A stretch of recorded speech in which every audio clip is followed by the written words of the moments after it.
Tapi kalau ngomong-ngomong soal profesi yang kebanjiran order sepanjang pandemi, ada lagi nih Rory, yaitu wedding organizer. Tapi masa sih biasanya kan orang kemudian menahan nikah terlebih dahulu karena pandemi ini, Put? Iya, tapi sebenarnya emang agak lebih repot terkait protokol kesehatan. Cuman ada juga positifnya, yaitu kita jadi lebih simple ya untuk Lebih melakukan simpel. pernikahan. Tapi sayangnya ada juga nih, misalnya kalian-kalian yang bandel dan nggak mau menerapkan protokol kesehatan, dan ini menjadi tantangan bagi si wedding organizer. Karena kalau misalnya ada kejadian apa-apa, ya kan wedding organizer yang akan kena. Akan disalahkan. Nah, seperti apa sih pelanggaran akad dan juga resepsi saat pandemi seperti ini, dan bagaimana agar kita terhindar dari pelanggaran-pelanggaran itu dan tetap tertib menjalankan protokol kesehatan walaupun kita memutuskan untuk menjalankan akad dan juga pernikahan tersebut. Ini dia.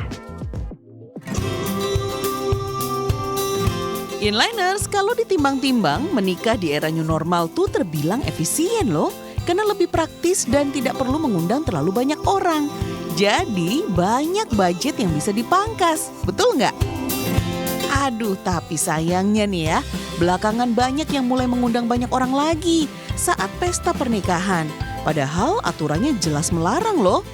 Nah, buat inliners yang sedang merencanakan pernikahan, nih kita refresh lagi ya sederet aturan layanan nikah di masa pandemi sesuai dengan surat edaran Dirjen Bimas Islam tentang pelayanan nikah menuju masyarakat produktif aman COVID.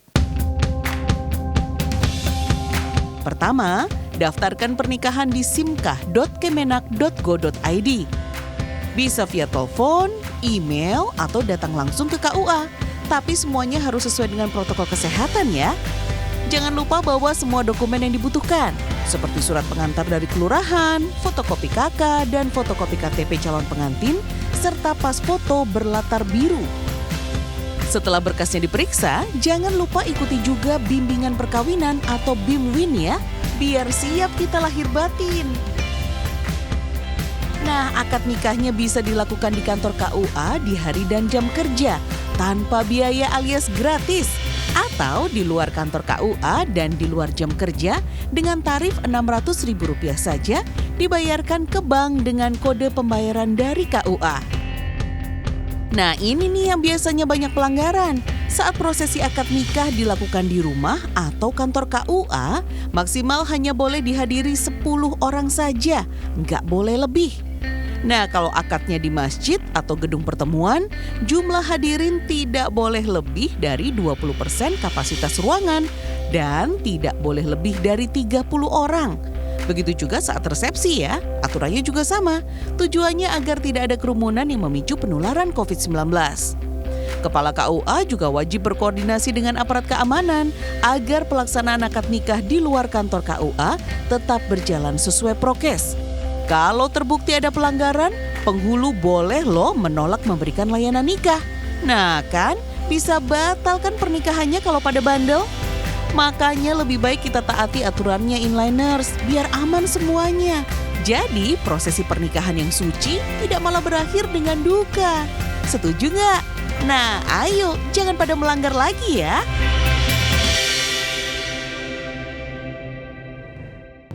Nah, yang mesti diingat, kita ini masih di era pandemi. Aku juga suka heran, banyak public figure, banyak orang-orang yang followernya jutaan begitu ya.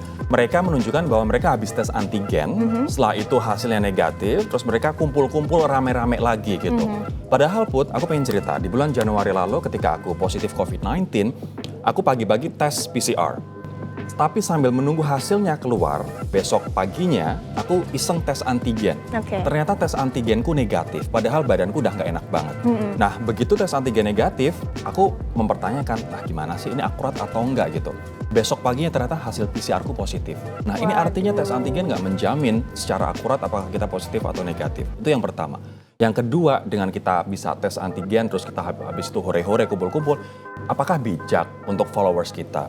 Mentang-mentang punya akses kepada tes itu, terus kita bisa bersantai-santai, berkumpul-kumpul lagi, apakah sensitif gitu? Menurut ini nggak bijak banget sih. Dan juga tidak mencontohkan sesuatu yang baik sebagai public figure ya. Itu dia. Aduh, daripada stres-stres, kita mending makan aja yuk. Kita makan. Ini sudah waktunya untuk kita cari inspirasi untuk makan siang ya kan? Yes.